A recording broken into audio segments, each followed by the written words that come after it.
The reasons kids leave home are many, but some studies suggest that as many as 90% of children who leave home do so because of child abuse. They have been physically, sexually, or emotionally hurt and taken advantage of. Children who are abused are sometimes afraid to tell anyone they know. Some fear that they will get their abuser in trouble or will be hurt even more. Some are embarrassed. Some may have even been told they deserve the abuse. And sometimes, leaving home seems like the only answer. If you mind me asking, how did you end up on the streets?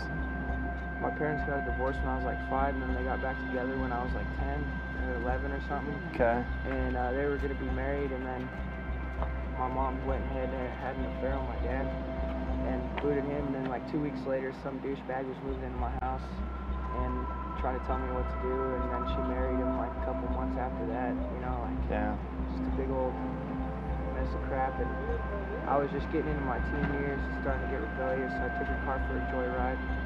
She pressed charges on me and would not like bail me out of jail or nothing. Like I'm just a kid, you know. What are your dreams? I want to get into school. Like I did a little bit of A+ certification through the years, and it's basically working with computers and stuff like that. Well, I think, you know, it's important to always hold on to your dreams. No one can take those away from you. In San Diego, where I'm from, we walked down into the riverbed with 2 former homeless children to hear their stories and to see how hard life was and still is for homeless children.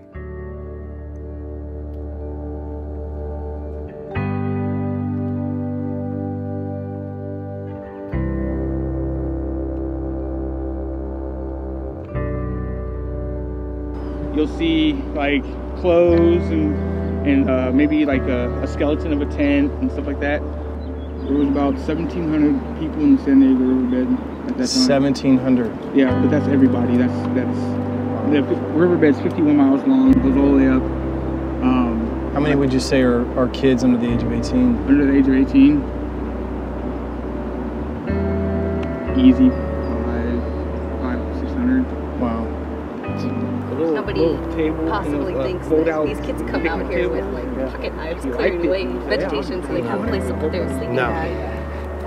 One of the biggest challenges that a female on the streets faces is that no one will take her seriously. You have to fight for everything that you can get, and it's too dangerous to fight.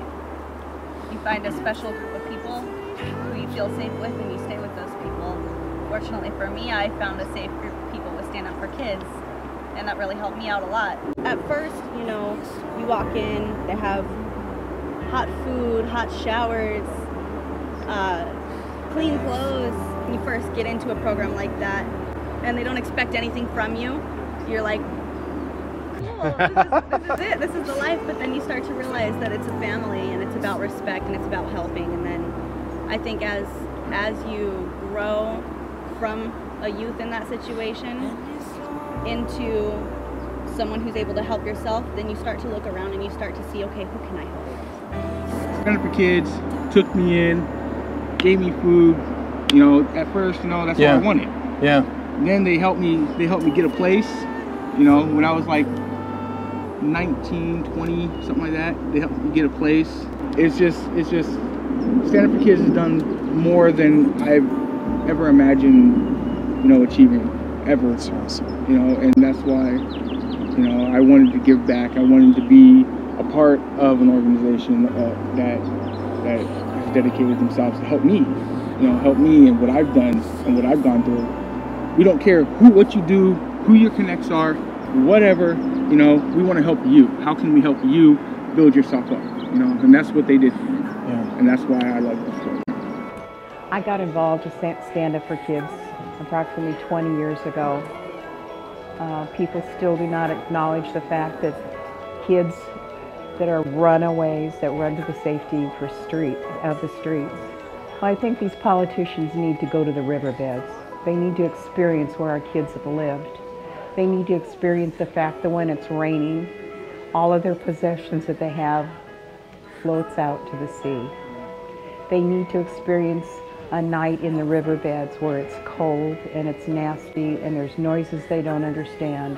And once they experience it, or they need to come and spend 24 hours on the street without all of their people around them, they need to go in grubby clothes, they need to hold up a sign, we'll work for food. They need to experience these things. And once they do, they'll have a better understanding of what it's like to be homeless. And they will find ways in their hearts on how to help these kids. These kids encourage me. These kids are like any other kid in your family or in your home, except they don't have all the wonderful things. They don't have a roof over their head. And this experience it's been pretty humbling. And hearing their stories, how they got here, and the simple things that they appreciate.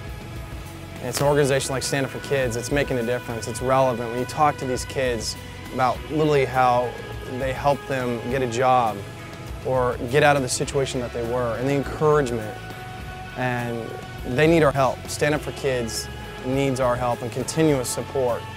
We want you to go to Cosworth.com, click on Charity section, and you can see a list of all their needs and how you can continue to help.